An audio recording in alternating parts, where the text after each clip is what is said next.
Bem-vindos a mais uma imersão profunda na nossa série de análises. Olá! A exploração de hoje foca em um material muito específico, cirúrgico e, francamente, muito transformador para a rotina e a saúde mental de quem decide encará-lo. Com certeza. É um material denso. Exato. Nós estamos direcionando o nosso holofote analítico para a semana 4 do programa de 30 dias, que compõe a base prática do livro Sexualidade Masculina. E essa é a reta final, né? É a reta final. E a missão da nossa conversa hoje não é simplesmente repassar a teoria inicial passo a passo. A ideia é compreender a verdadeira engenharia por trás do ápice desse método. Isso. Porque é aquele instante crucial em que a preparação individual termina, sabe? E a vivência compartilhada realmente começa no mundo real. O que é fascinante aqui é justamente analisar o peso emocional maravilhoso de sair do isolamento. Sim. Nas fases iniciais do programa, o material trabalha como uma espécie de preparação de terreno. É uma limpeza das bagagens emocionais. Mas chegar à quarta semana muda totalmente o jogo. Muda a chave, né? Muda a chave. Não estamos mais falando sobre teoria de sobrevivência ou exercícios solitários. É o momento exato em que as transformações internas começam de fato a transbordar. A transbordar para a relação. Perfeito. A cura que até então acontecia no silêncio do indivíduo passa a ser integrada na experiência real da intimidade a dois. É literalmente uma ponte entre o eu e o outro. E olha, é um aviso prático e importante para quem nos ouve e quer entender as engrenagens completas dessa jornada, do início ao fim. Todo o roteiro detalhado, com as práticas das semanas anteriores e os apêndices científicos que embasam essa metodologia, está disponível no livro original, através do site www.meuslivros.net. É fundamental ter essa base completa. Sem dúvida. Ok, vamos desconstruir isso. Para que a magnitude da semana 4 faça sentido, a gente precisa olhar rapidamente para os alicerces que trouxeram o leitor até aqui. Vamos recapitular. O programa constrói 3 pilares inegociáveis nas semanas anteriores. O primeiro é desacelerar a mente. Tirar daquele estado de pânico. Isso, tirar o sistema nervoso do modo de alerta crônico. O segundo pilar é reconectar com o corpo, liberando ativamente as tensões musculares acumuladas ao longo dos anos. E o terceiro foca em transformar padrões mentais. Quebrar a autocrítica. Quebrar a autocrítica severa que costuma sabotar o homem antes mesmo de qualquer momento íntimo. Como toda essa bagagem técnica pavimenta o caminho para a quarta semana? Se conectarmos isso com um cenário maior da biologia humana, a resposta fica muito clara. O material bate na tecla de que uma sexualidade saudável nunca, em hipótese alguma, nasce de uma técnica mecânica isolada. Não é um botão que se aperta. De jeito nenhum. Ela é fruto da harmonia perfeita entre mente, corpo e emoções. A premissa biológica central aqui é que um corpo tenso e uma mente acelerada simplesmente não conseguem amar plenamente. Incompatível. Totalmente incompatível. O cérebro humano, quando está em estado de alerta, foca única e exclusivamente na sobrevivência. Luta ou fuga. Exato. É impossível estar vulnerável e presente quando o organismo biológico acha que existe um predador na sala. A semana 4 é o convite prático para provar ao próprio corpo que o ambiente é seguro. Essa ideia do predador na sala ilustra perfeitamente a dinâmica fisiológica, sabia? É bem visual. Muito visual. O sistema nervoso simpático age como um alarme de incêndio. Se o cérebro interpreta o estresse do trabalho ou até a ansiedade da intimidade como uma ameaça de morte, ele desliga todas as funções que não servem para lutar ou fugir. O corpo não prioriza o afeto na hora do perigo. De forma alguma. O relaxamento e o prazer definitivamente não são prioridades para um corpo que acha que o prédio está em chamas. É por isso que a mudança de foco nesta reta final é tão drástica. E tão necessária. Muito. O programa lista objetivos muito específicos para a semana 4. Fortalecer a presença emocional nas experiências íntimas. Desenvolver uma conexão muito maior consigo mesmo e com quem se ama. Ampliar a consciência corporal de forma compartilhada. E, talvez o mais desafiador, viver a sexualidade de forma natural, equilibrada e sem pressa. E ao falarmos em viver sem pressa, a gente entra de cabeça no que eu considero o grande golpe do livro contra a cultura moderna. Qual seria? O fim da performance. Ah, sim. Esse é um ponto central. É a virada do jogo.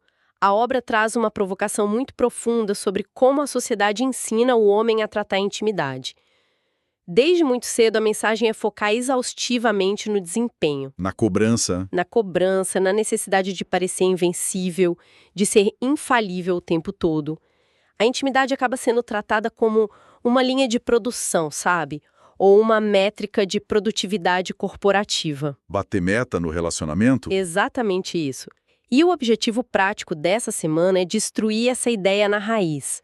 A sexualidade deixa de ser uma métrica de sucesso para ser encarada como um encontro de almas, onde a vulnerabilidade ganha espaço. onde o estado interior de paz e a capacidade de ser vulnerável importam infinitamente mais do que qualquer coreografia performática. É sobre presença. Aqui é que a coisa fica realmente interessante. Porque destruir a ideia de performance soa incrivelmente libertador no papel, né? É bonito de ler. Muito bonito. Mas deve ser assustador na prática para quem foi condicionado a funcionar sob pressão a vida inteira. Como o material estrutura essa desconstrução no dia a dia? Com pilares muito firmes. O livro propõe 4 pilares fundamentais para essa transformação na semana 4. O primeiro deles é a conexão emocional. Como o autor argumenta a necessidade desse pilar antes de qualquer contato físico? O raciocínio é puramente embasado na necessidade humana de segurança que a gente acabou de mencionar. A conexão emocional cria o campo seguro. O espaço sem predadores. E isso, sem segurança emocional, a gente volta à questão do alarme de incêndio. O sistema nervoso não relaxa. O livro defende que a tentativa de pular a intimidade emocional e ir direto para o físico é o que gera grande parte da ansiedade moderna. É querer o resultado sem o processo. Exatamente. É preciso construir a ponte antes de tentar atravessar para o outro lado. O que nos leva diretamente ao segundo pilar do programa, o ritmo e a presença. O antídoto para a correria. A instrução aqui parece ser realmente um antídoto contra a ansiedade, ensinando que intimidade não é velocidade, é sintonia. A sociedade ensina a correr para a linha de chegada, mas o texto pede uma frenagem brusca. E essa frenagem é essencial porque a velocidade anestesia. Anestesia os sentidos. Totalmente. Quando a mente está correndo para o próximo passo, para a próxima meta, o momento presente é perdido. Não existe vivência real ali. E o terceiro pilar da estrutura, o toque consciente, amarra muito bem essa ideia de desaceleração. Ele muda completamente a intenção das mãos. Deixa de ser um toque mecânico. O objetivo passa a ser tocar para estar junto, tocar para mapear a presença do outro, sentir a textura, a temperatura da pele, e não para fazer acontecer ou tentar acelerar um resultado fisiológico. É uma remoção completa da agenda oculta do toque. O toque pelo toque. Perfeito. E o quarto pilar fecha essa base arquitetônica com a sexualidade com propósito, que incentiva a agir com respeito absoluto e entrega. Isso é muito poderoso. O texto original chega a citar um princípio milenar extraído de 1 Coríntios 16:14, que diz o seguinte: fazei tudo em amor. Lindo. Isso não é apenas uma recomendação poética. Dentro da metodologia estruturada é a chave técnica para desligar o ego e a pressão. Desligar o ego é a parte mais difícil. Com certeza. Agora, sabendo de tudo isso, a teoria precisa ir para a prática. E o livro sugere um cronograma diário, que é impressionante. O dia 1 da 4ª semana fala especificamente sobre preparar o coração. É o primeiro choque de realidade. Como essa quebra de expectativa acontece já no primeiro dia prático. O dia 1 propõe um exercício que pode soar absurdamente simples de fora, mas que é um choque imenso para quem vive no piloto automático. A prática sugere que o casal converse por 10 minutos. Apenas conversem. Apenas conversem, mas olhando nos olhos, sem interrupções, sem televisão ligada, sem celular por perto. Uma raridade hoje em dia. Quase impossível para muitos. A instrução é dizer algo que admiram genuinamente no outro e respirar em sincronia. Usando aquela técnica específica, a 4-2-6. Essa mesma. E para quem não lembra, a técnica é inspirar lenta e profundamente em 4 tempos, reter o ar por 2 tempos e soltar de forma controlada em 6 tempos. É uma matemática da calma. E o grande detalhe aqui, tudo isso acontece antes de qualquer toque físico mais íntimo. Ficar 10 minutos inteiros focados apenas no olhar e na respiração força a mente a pousar no agora. Essa prática deve parecer uma eternidade para quem está acostumado com a distração constante dos celulares, não acha? Parece horas, Ou com aquela intimidade coreografada e apressada que a gente vê nos filmes. porque quebra totalmente o padrão esperado. E logo em seguida o cronograma avança para o dia 2, trazendo o que o material chama de o toque que cura. A instrução usa uma ideia muito bonita e poética: ouvir com as mãos. Eu acho essa analogia fantástica. Trazendo para o aspecto neurológico e prático, como é que as mãos podem ouvir? Ouvir com as mãos significa, acima de tudo, retirar a intenção de cobrança. Pense na diferença entre alguém que abraça para dar conforto e alguém que abraça já puxando a pessoa para uma direção específica. O famoso abraço com segundas intenções. Exato. O toque que cura é desprovido dessas segundas intenções. É tocar a outra pessoa sem o objetivo de chegar ao fim de uma corrida. É simplesmente para criar vínculo. E como o corpo reage a isso? Do ponto de vista biológico, quando o cérebro percebe que o toque não exige uma resposta de desempenho, a pressão interna cai vertiginosamente. É o corpo finalmente entendendo que não há um teste a ser feito ali. É o momento em que o corpo não precisa provar absolutamente nada para ninguém. Apenas existir no espaço. E a dinâmica do livro avança para o dia 4. Esse dia foca no que eles chamam de o olhar que acende. Outro ponto delicadíssimo. Manter contato visual durante a intimidade é algo que uma quantidade gigantesca de pessoas evita ativamente. Seja por vergonha do próprio corpo, seja porque fecham os olhos para tentar se concentrar em não falhar de jeito nenhum. Como o livro aborda a necessidade de manter os olhos abertos e conectados? Esse comportamento de desvio do olhar é o retrato clássico do isolamento mental. A pessoa está lá fisicamente, mas a mente foi embora. Foi para longe. Quando as pessoas fecham os olhos em momentos de extrema vulnerabilidade, elas tendem a se trancar dentro das próprias mentes. E a mente ansiosa é uma máquina de criar problemas imaginários. Começa a projetar falhas que nem aconteceram. Exatamente. A prática do dia 4, de sustentar o olhar e sorrir levemente, age como um espelhamento das emoções. É uma âncora visual muito poderosa. Um espelhamento. Como assim? Funciona assim: se uma pessoa sorri com tranquilidade e respira de forma compassada, olhando nos olhos, o organismo de quem está olhando tende a copiar esse estado de segurança através dos neurônios espelho. A calma é contagiante. Muito contagiante. Sincronizar os olhos e a respiração reduz drasticamente a taxa de batimentos cardíacos gerada pelo estresse. Essa âncora visual é uma ferramenta engenhosa mesmo. E o cronograma não para no alinhamento físico e emocional. O dia 6 aborda a intimidade espiritual. Uma camada ainda mais profunda. O livro propõe, para casais que compartilham uma fé, a prática de orar juntos e praticar a gratidão antes de dormir. Introduzir a dimensão espiritual na intimidade parece funcionar como um nivelador absoluto das defesas do ego. A espiritualidade compartilhada tem o poder único de colocar a relação sob uma perspectiva de cuidado e não de disputa. É o fim da competição. Quando duas pessoas dedicam um tempo focado para agradecer mutuamente pela vida uma da outra, reconhecendo uma conexão superior, o ambiente se torna sagrado.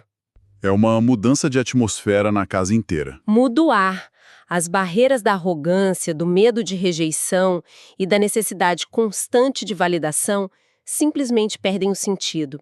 A relação se torna íntima em seu significado mais profundo, despida daquela dinâmica cansativa de quem precisa provar o que para quem.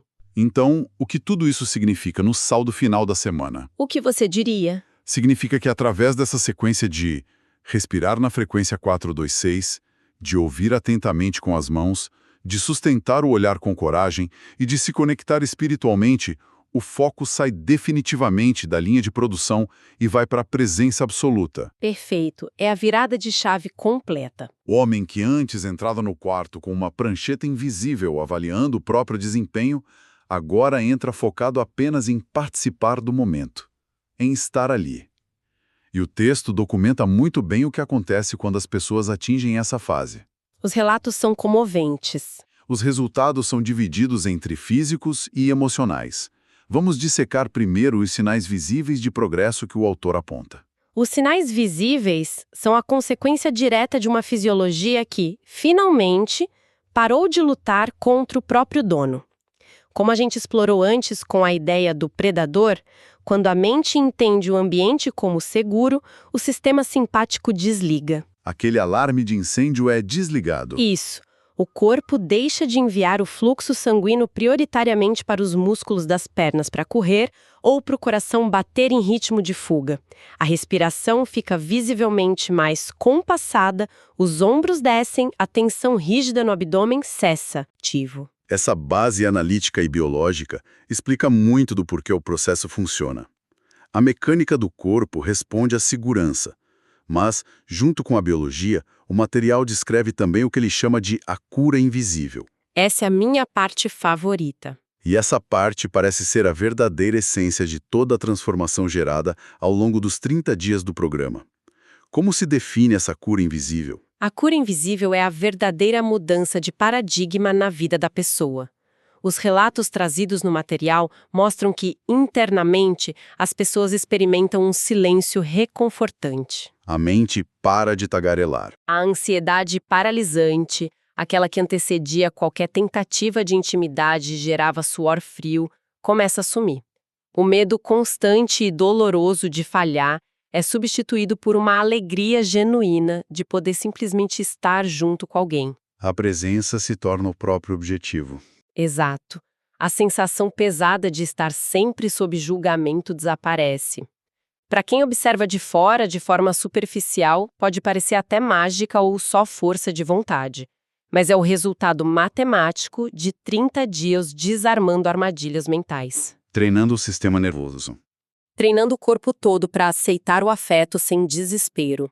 É uma profunda reconexão interior. E o livro é extremamente pragmático ao fazer um alerta crucial neste exato ponto. Um alerta que não pode ser ignorado. De forma alguma. O dia 30, o último dia nominal do programa, não é uma faixa de chegada onde a pessoa levanta um troféu, tira uma foto e o trabalho acaba. Até porque a vida continua no dia 31. Muito pelo contrário. O material aponta claramente que a disciplina temporária deve se transformar em hábito vitalício. Nos bônus da obra, existe uma rotina diária recomendada justamente para manter o sistema nervoso protegido das novas pressões que, inevitavelmente, vão surgir. Porque o mundo lá fora continua caótico. O trabalho continua estressante. E as práticas sugeridas são muito claras. Coisas como garantir a hidratação correta logo pela manhã, a exposição à luz natural cedo para regular o ciclo circadiano, manter o corpo em movimento constante e, acima de tudo, nunca abandonar os exercícios de respiração que desativam o alerta. O que o livro propõe ali, na verdade, é a manutenção de um novo estilo de vida. A verdadeira transformação é pegar os aprendizados de um programa com começo, meio e fim e transformar isso em uma identidade permanente. Não é mais um exercício, é quem a pessoa se tornou. Exato. Não se trata mais da pessoa que fez um programa de 30 dias para resolver um problema pontual. Trata-se do indivíduo presente, inteiro e emocionalmente equilibrado. E essa nova identidade é como um jardim. Exige cultivo diário. Muito cultivo. Exige autocuidado contínuo, exige ouvir as necessidades do corpo que mudam com o tempo e exige não ceder à tentação de voltar para aquela correria vazia do piloto automático sempre que o estresse do cotidiano aumentar. É um lembrete valioso de que a integração entre mente, corpo e emoções não é uma pílula mágica que se toma uma vez. É um compromisso diário com a própria saúde. Um compromisso de vida. Essa imersão focada na semana 4 nos ilustra brilhantemente como a teoria estruturada, quando colocada em prática com verdadeira vulnerabilidade, devolve não apenas a estabilidade de uma função biológica, mas resgata a capacidade real de viver e amar com qualidade e paz. É o resgate da conexão humana. Relembrando, para quem se interessou em trilhar esse caminho por completo, o livro base com um programa integral de 30 dias está disponível em www.meuslivros.net. O convite geral do material é manter a consistência, sabendo que a vulnerabilidade, longe de ser um sinal de fraqueza, é de fato a ferramenta mais poderosa que existe para construir relações sólidas. E é um convite maravilhoso para abandonar armaduras pesadas que não nos servem mais e abraçar a própria humanidade sem tanto medo de errar. Uma mensagem e tanto para os dias de hoje. E isso levanta uma questão importante antes de encerrarmos essa nossa conversa de hoje. Qual questão? Se conectarmos isso com um cenário maior, se a qualidade da conexão íntima e sexual é um reflexo tão exato e tão sensível da nossa capacidade de estar emocionalmente presentes no agora, como o cenário moderno está impactando o nosso futuro? Um cenário que nos puxa para todos os lados. Um cenário totalmente saturado de telas, de excesso de informação, de comparações irreais e urgências que são artificiais. Como tudo isso está reescrevendo o futuro do afeto humano? É uma provocação necessária. Será que o maior perigo que a sociedade enfrenta hoje não é apenas o aumento das doenças ligadas ao estresse, mas a perda sutil e silenciosa da capacidade de amar profundamente, simplesmente porque esquecemos de como parar, respirar e enxergar quem está bem na nossa frente? Fica a reflexão para quem nos acompanha.